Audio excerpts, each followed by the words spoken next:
Hey everyone, it's Miss Sims. Welcome to part 2 of our Aranyi inspired landscapes. Today we're going to work really hard on the mountains and the trees being the foreground and middle ground of our work, and then we'll use our glue stick at the end to glue that on and make one complete piece of artwork. If you didn't see video 1 where we made the background with printmaking, you'll want to go back and do that first. I'm ready. I hope you are too. Let's go ahead and get started.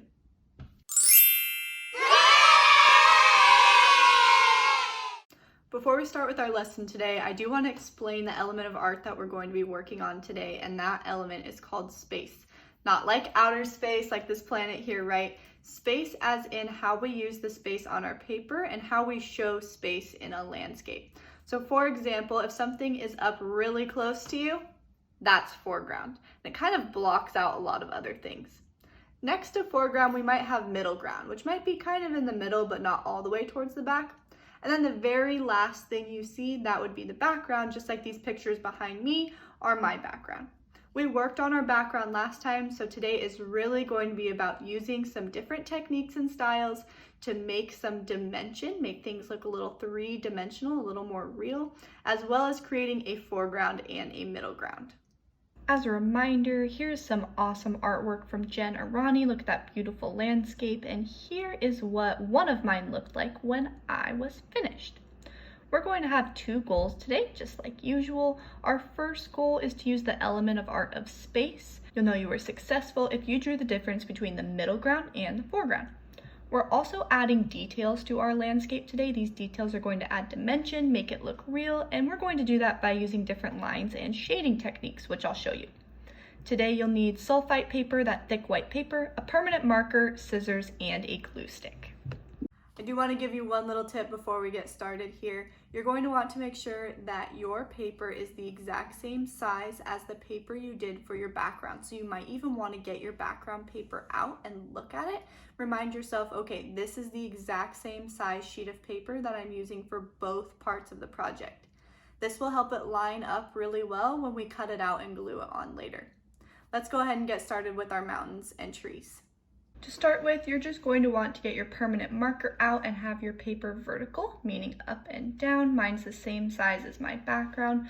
We're actually going to start with the middle ground, so the thing in the middle. We don't want to start with the thing in the front because we need the thing in the front to overlap what's in the middle. In the middle are going to be mountains, so you can go ahead and create your mountain shapes. You'll want to make sure that your mountain shapes go a little bit past the center of your paper. If they don't go past the center, then you won't probably have enough room to fill everything in. So I made some very beautiful mountain shapes going across. I have plenty of room at the bottom for my foreground because I did my mountains right about in the middle. Now is when I get to add some cool details. So starting at the very tip top of one of your mountains, you are going to make a line that comes down the side of the mountain. So my line started at the tip top corner, and then it came down the side. It's kind of squiggly. It doesn't have to be a straight line. In fact, it's better if it's not a straight line. You're going to do that for every mountain until it looks like this. From here, we're going to add shading in that section of the mountain that we just created, and we're going to do that by doing really short little lines that go diagonal. So these lines don't go straight up and down, they don't go straight side to side, they kind of go sideways diagonally, and you can see that here, how these lines went diagonal. I'm going to do that in every single mountain area that I left with that line that I made the first time. So here I'm going around. Remember, this is sped up, so take your time. Go ahead and pause and start again when you're ready.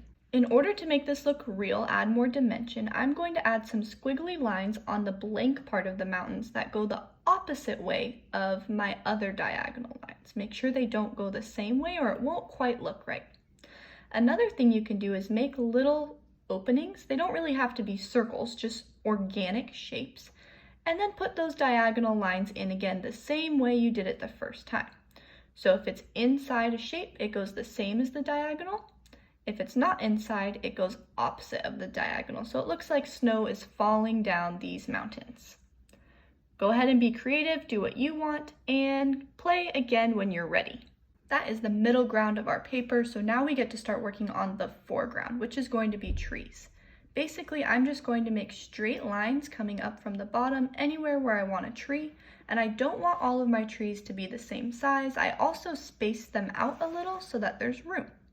To make the trees, it's pretty simple, but it takes a long time. You're going to make a lot of really short lines that come off of your tree into this tree shape until it comes all the way down and hits the bottom. Some of your trees might overlap, so you're just pushing these little lines out to the side. It almost is kind of a triangle shape, but you don't want a perfect triangle. You want little lines that come out to the side so it looks like real branches and leaves. This will take you a long time. This took me a very long time, so it's okay. Take your time and enjoy creating these really realistic looking trees. Remember, we're adding dimension. Another thing you can do when you're done with those trees is add some just plain straight lines, and some of them can even kind of overlap or go sideways. This will help it look like a real forest, because sometimes in the forest there are trees that don't have leaves. So you can see I'm adding these lines going kind of different directions. Some of the lines are like hidden behind some trees. This helps our foreground look a little more real and look like it actually does fade into the middle ground, our mountains. Another tip is to double check that your trees come up all the way to at least the bottom of your mountains, if not a little higher. That will really help make the dimension look real.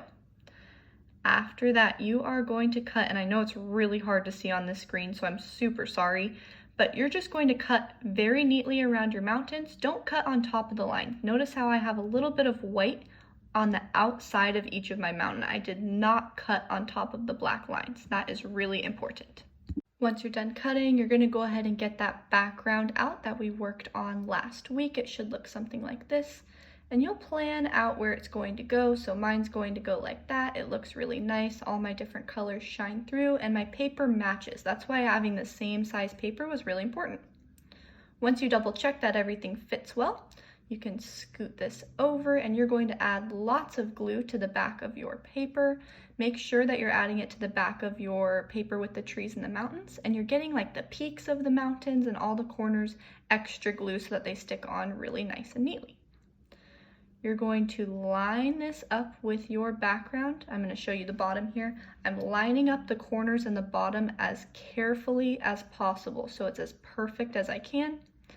And then I'm going to push down really nice and hard once I have it as perfect as I can, and it might take a minute just to get it just right.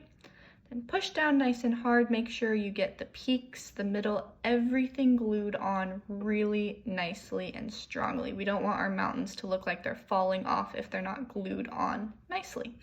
And that is your finished project. Once you have it glued on, you get a beautiful galaxy with an amazing mountain and forest looking middle ground and foreground. And that's it. I cannot wait to see what you all worked on and how you made this project your own, what details you added, and what creativity inspired you in your project. I hope you had a good time. I really did. Thank you so much for joining me for this lesson. Have an awesome day.